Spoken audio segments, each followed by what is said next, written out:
Hey guys, welcome back to my channel. आशा है कि सब लाइफ में मस्ती में होंगे। तो आज मैं लेके आ गया हूँ एक लेजेंडरी कार। आप मेरे पीछे देख सकते हैं। आजकल तो सभी बोलते हैं क्रॉसओवर एसयूवी क्रेटा अच्छा है, फिर KUV 100 अच्छा है, फिर XUV 300 अच्छा है, बट रियल डैडी डस्टर। दोस्तों ये है रेनॉल्ट डस्टर, जो हमारे इंडिया में सबसे पहले लॉन्च किया गया था 2010 में। पहला जो मॉडल आया था वो उतना सक्सेसफुल नहीं था, फिर वापस 2012 में रीलॉन्च हुआ और उसके बाद ये गाड़ी को कभी पीछे मुड़ के नहीं देखना पड़ा। मैं आपको एक बार वॉक अराउंड दे देता हूँ, फिर गाड़ी के बारे में हम लोग बात करेंगे।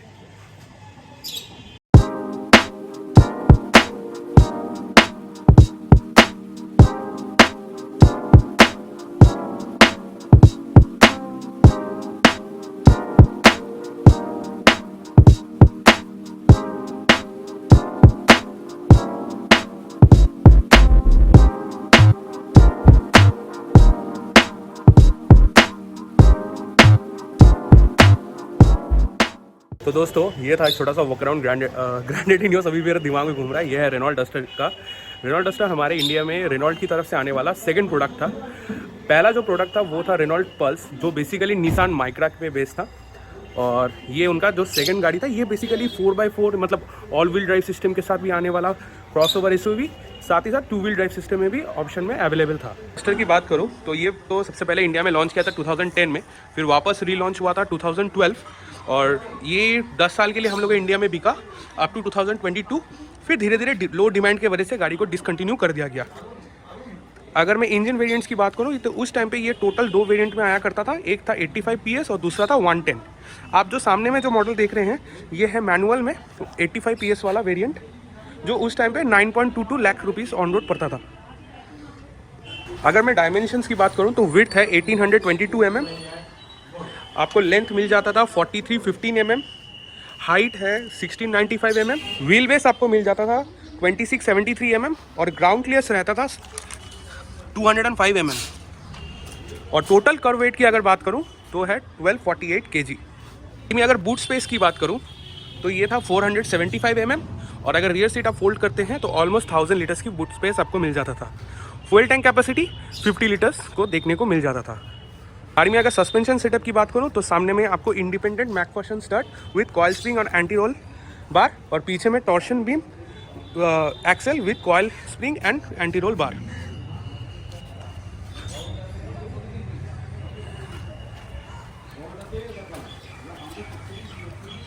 तो इस गाड़ी में सामने में आपको डिस्क मिलता था और पीछे में आपको ड्रम ब्रेक्स मिलता था।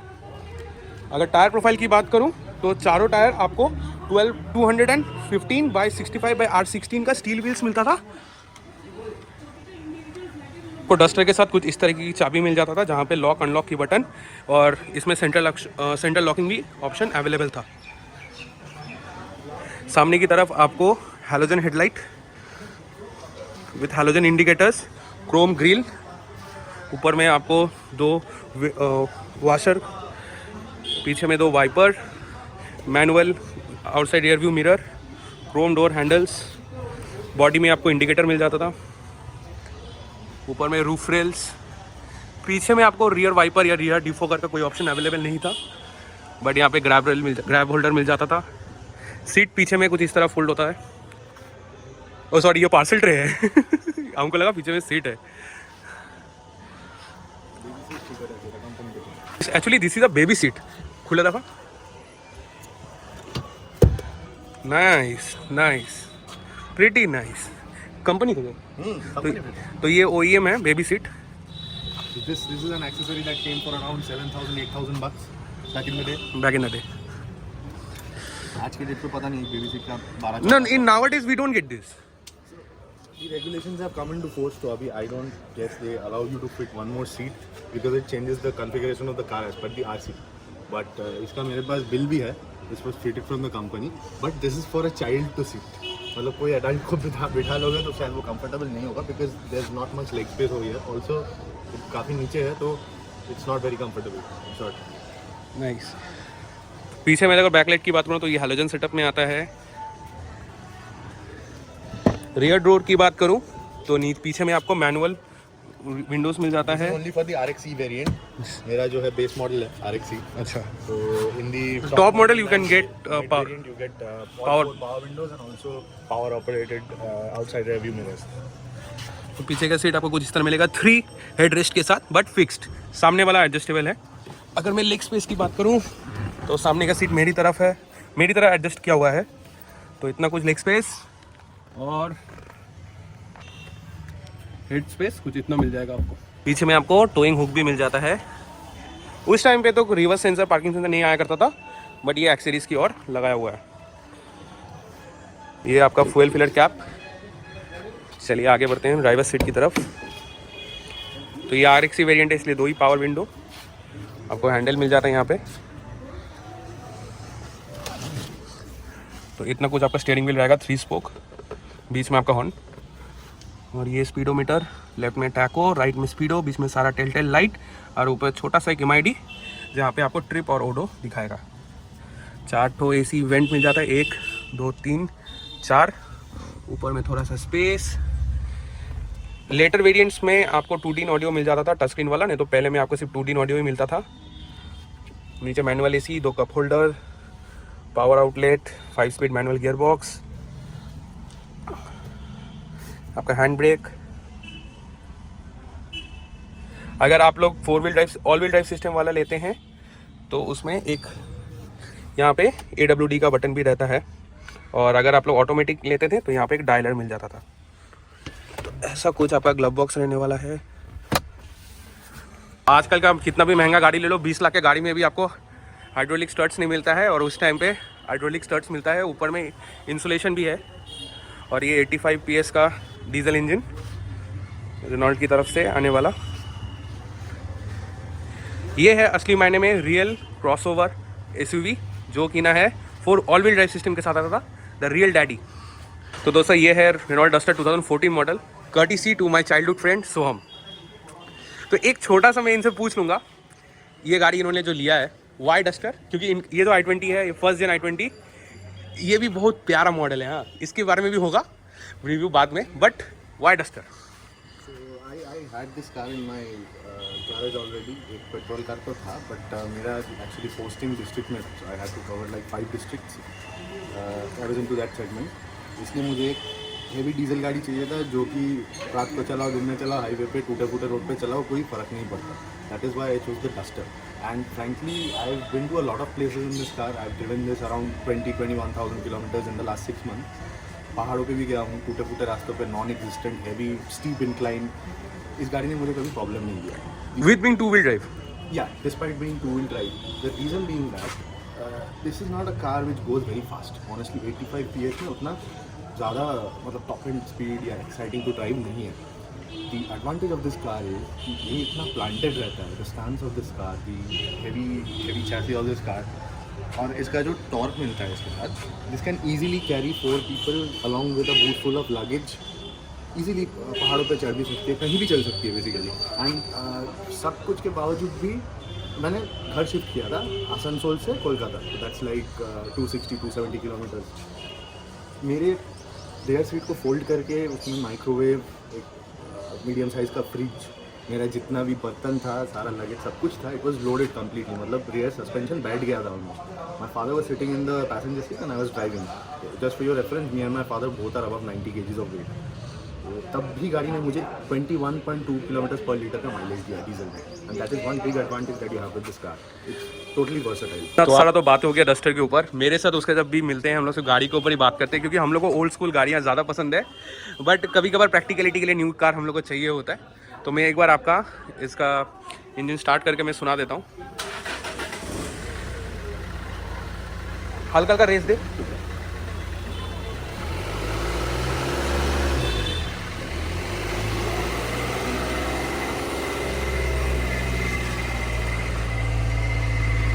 गाड़ी कुछ इतना चल चुका है, लगभग 46,000 किलोमीटर के करीब। एक्चुअली मैंने सेकेंड हैंड लिया था, तो इसका मीटर तो डाउन किया हुआ है definitely. No dealer gives you a correct meter reading.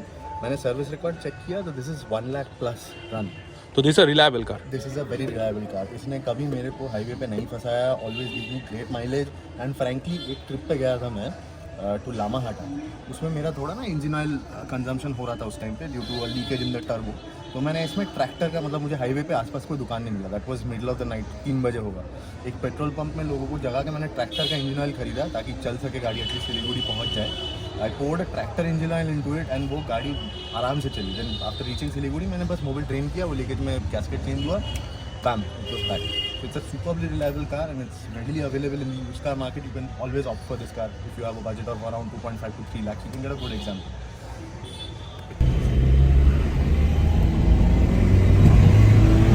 ये है डीजल कार है।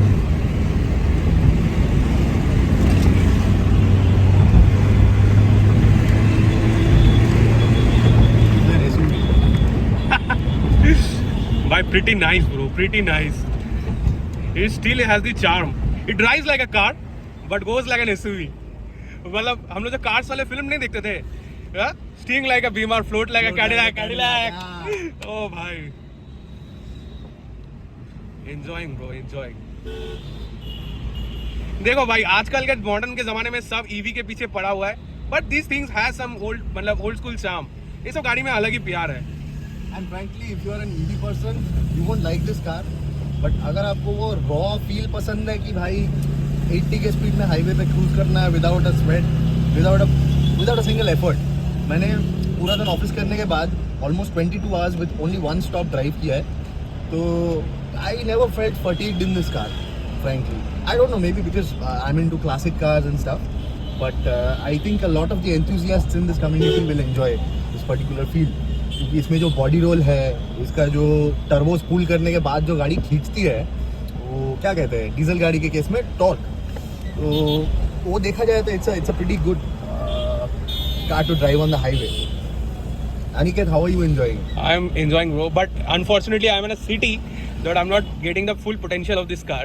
You can see it's a bumper to bumper traffic. पर फ्रैंकली मैं सिटी में भी इस गाड़ी को कार की तरह ही चलाता हूँ, मतलब हॉर्न दबा के डिपर मार के सबको हटाते हुए जाता हूँ।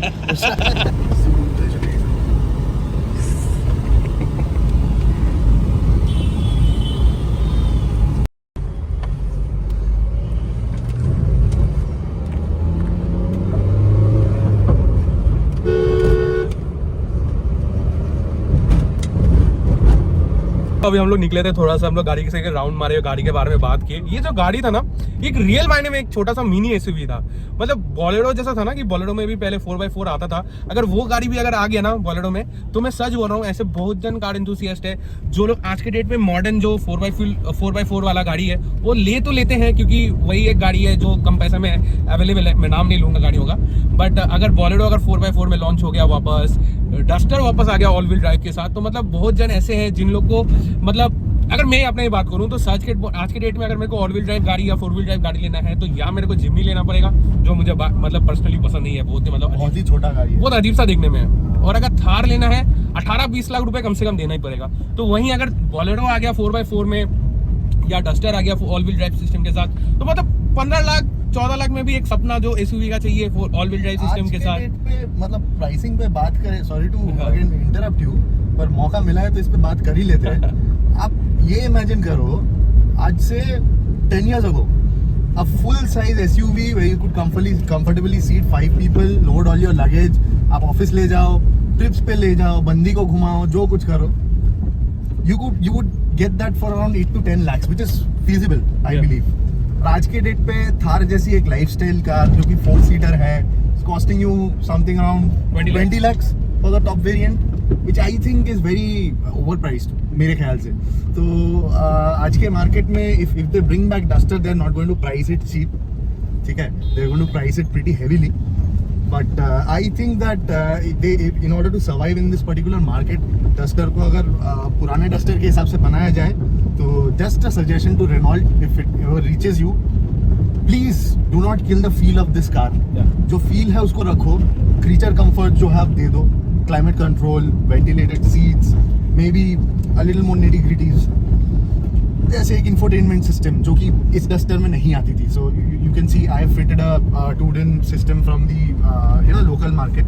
तो इसका फिटमेंट भी बहुत अच्छा नहीं है, और मेरे ख्याल से ये बहुत अजीब दिखती है गाड़ी के अंदर। एंड ऑल्सो इसमें स्टीयरिंग माउंटेड कंट्रोल्स भी आती थी टॉप वेरिएंट में, but those were provided in a very ergonomically अजीब सा पोजीशन। मतलब उसका जो पोजीशन था that was behind the steering, so it was difficult to operate. And one more thing, इसका जो इंडिकेटर का स्टॉक है ना वो लेफ्ट में है और वाइपर वाला राइट में है, तो इसलिए मैं जब गाड़ी चला रहा था तो मेरे को बहुत प्रॉब्लम हो रहा था। तो वो तो मतलब हर यूरोपियन गाड़ी में होती है। If you look at Volkswagen you get all the cars in this particular format. Even the initial models of the EcoSport used to have that same thing. या इकोस्पोर्ट भी एक अच्छी कॉम्पिटिटर है इस सेगमेंट में मेरे ख्याल से, क्योंकि मैंने particularly while browsing used cars मैंने इकोस्पोर्ट भी देखा था एक दो। So there was a blue one, I guess it was a titanium model. तो मुझे लगा कि जो फील वो गाड़ी देती है it is much more sophisticated, मतलब गाड़ी के तौर पे ना। Even if it has two wheel drive system ना, it has the capability of a all wheel drive Correct, system का। correct. मैं even मैंने व्लॉग में भी बताया कि अगर आज के डेट पे मैं अगर ग्रैंड न्यूज़ जिस टाइम पे लेने गया था उस टाइम पे अगर पोलो मिलता या इकोस्पोर्ट मिलता तो मैं इन दोनों गाड़ी में ही लेता, मैं और कोई गाड़ी का टेस्ट ड्राइव लेता ही नहीं, क्योंकि ये दोनों गाड़ी एक अलग चार्म के साथ आता है। पोलो तो हैचबैक सेगमेंट में किंग है, हम तो यही मांगते हैं, फीचर्स बाहर में जाए। बट उस गाड़ी में मैं एक चीज बोलता हूँ, मैं अपने भाई की शादी पे गया था और मैं एक रिलेटिव के गाड़ी में बैठा था, उनके पास पोलो था और बेस्ट वेरिएंट, कोई ताम झाम वाला गाड़ी नहीं था, उसमें कोई मॉडिफिकेशन नहीं था। डीजल या petrol? Diesel. I was sitting in the rear seat और गाड़ी में हम लोग ओवरलोड थे, 6 बंदे बैठे थे और सबका वेट मतलब 100 किलो के ऊपर, हम खुद 100 किलो के ऊपर है। भाई जो गाड़ी खींचा ना, मैं उस गाड़ी से प्यार हो गया था मेरे को यही था कि मैं वैगनआर से जब भी अपग्रेड करूंगा तो मैं पोलो ही लूंगा। बट अनफॉर्चुनेटली पोलो डिसकंटिन्यूड हो गया और फिर लाइफ में थोड़ा प्रायोरिटीज भी चेंज हुआ, तो जिसके वजह से हम लोग को ग्रैंड न्यूज़ लेना पड़ा। अब उसमें अब क्या कर सके। बट जो मेन चीज़ है कि मैं और वीडियो को लंबा नहीं खींचूंगा, मेन जो चीज़ है ये डस्टर को वापस लेके आना चाहिए रेनॉल्ट को, क्योंकि ये गाड़ी ना अभी भी दिल में राज करता है बहुत जन का। पर मजा आ जाएगा क्योंकि Ford is coming back with the Endeavour and probably एक न्यू वर्जन ऑफ इकोस्पोर्ट। तो इस मार्केट में अगर रेनॉल्ट डस्टर वापस लेके आती है with all the modern amenities that is given in these days cars, तो मजा आ जाएगा भाई। वापस से एक अच्छा competition. Even Mitsubishi is coming back. Mitsubishi is coming back और उसका जो प्राइसिंग रख रहे हैं ना वो लोग, प्रोबेबली मैंने एक मतलब अभी रेंडरिंग में देखा था, it's going to be priced from 20.25 lakhs for what? Pajero? For a full sized SUV. They have not named it yet, but just imagine दोस्तों, अगर 20 लाख में आपको फुल साइज SUV 20 लाख भी छोड़ो, अगर तुमको अगर पूरा फुल साइज SUV अगर पजेरो जैसे कैपेबिलिटीज के साथ 30 लाख के अंदर भी मिलता है तो भी कोई कंपटीशन नहीं जाएगा। पर मेन जो चीज है ना आजकल जो हम लोग इंडियन मार्केट में मैंने जो देखा है वो लोग ना सब ट्रेंड में जाते हैं, ठीक है। मतलब क्या ना, गाड़ी हमेशा मतलब देखो, अब तुम मेरे को बोलेगे मेरे पास खुद के पास ग्रैंड न्यूज़ है तो मैं ट्रेंड में क्यों जाता हूँ। देखो मैंने एक चीज पहले भी बोला है, मैंने हर गाड़ी का टेस्ट ड्राइव लिया था और मेरा जो प्रोपोजिशन था ना कि मैं 8 लाख से 1 रुपए ज्यादा ऊपर नहीं जाने की कोशिश करूंगा और मेरे को सबसे ज्यादा फीचर्स चाहिए, क्योंकि मेरा जो गाड़ी है फैमिली पर्पस के लिए यूज होता है, मेरे को सारा फीचर कंफर्ट चाहिए। उस हिसाब से grand news was the best deal that I got. But अगर मैं एंथुसियास्टिकली देखता तो मैं इकोस्पोर्ट या पोलो में ही देखता। उसी तरह अगर मैं बोलूं कि ये सब जो गाड़ी है ना, मतलब Fortuner is a capable car, no doubt, but we should also look for the Endeavour and as well as the Pajero, because those were underrated cars. मतलब क्या है ना कि गाड़ी हम लोग को इंडिया में बहुत चीज मिला, बट हम लोग को टाइम से पहले मिला, जिसके लिए हम लोग उसको कदर नहीं दिए। एग्जैक्टली अगर कभी मौका मिले ना भाइयों दोस्तों, एंड अनिकेत तुझे भी बोल रहा हूँ, please drive the Endeavour old model, जो हरिकेन वाला मॉडल आता था ना, हाँ, लंबा वाला। Take a drive man. मतलब मैं बोलता हूँ फॉर्च्यूनर बच्चा है उसके सामने। फॉर्च्यूनर का रोला है, most people buy it for the reputation, पर उस गाड़ी का जो कैपेबिलिटी है वो कुछ और ही है। मजा आ जाएगा। The power, the feel, the features, spacious cabin, उस टाइम पे जो देता था ना वो गाड़ी, आज के डेट पे भी शायद फॉर्च्यूनर के लोअर मॉडल्स में नहीं होगा।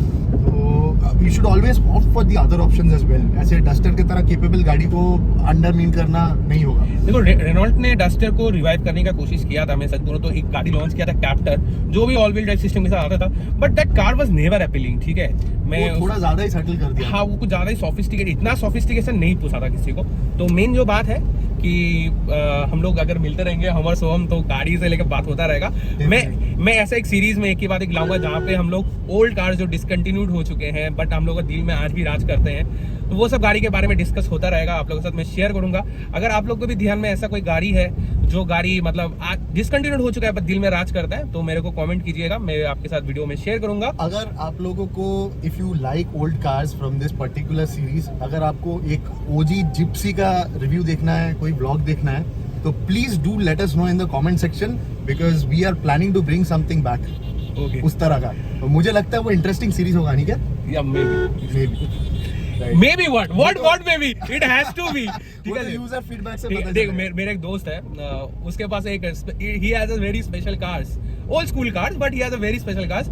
We are trying to contact him, मतलब वो अभी इंडिया में नहीं रहता है, तो इसीलिए क्या ना we are trying to get him back and we will meet and something of that, ताकि उसके पास जो ओल्ड स्कूल गाड़ी है उसके बारे में हम लोग डिस्कस करेंगे, because he is a pretty good car enthusiast. मैं एक चीज उसके बारे में बोल सकता हूँ, उसके बेडरूम में RC 390 खड़ा होता है, जब RC 390 was a very big thing. हम लोग जब उससे पहली बार मिले थे तो हम लोग को लगा घर पे उसका पोस्टर है, बट जब हम लोग घर पे गए तो सच में उसके बेड के पीछे RC 390 खड़ा होता है, and it's not a meme, it's a real thing. और वो बंदा was one of the first people in Kolkata जिसने 2015 का फर्स्ट एडिशन RC 390 जो रॉ पावर में था उसका डिलीवरी भी लिया। आज के डेट पे भी उसका बाइक जिस कंडीशन में है, इट्स अमेजिंग। तो बस दोस्तों, आज के लिए मैं व्लॉग को यहीं खत्म करता हूँ। मैं ज़्यादा लंबा नहीं खींचूंगा वीडियो को। मैं बार बार बोल रहा हूँ, क्या है ना कि गाड़ियों से रह के बात होता रहेगा और हम लोग चुप होने वाले नहीं है उस बारे में। तो फिर मिलते हैं नया व्लॉग में, तब तक के लिए लाइफ को एंजॉय कीजिए, खुश रहिए और मेरे चैनल को सब्सक्राइब करना मत भूलिएगा। टाटा।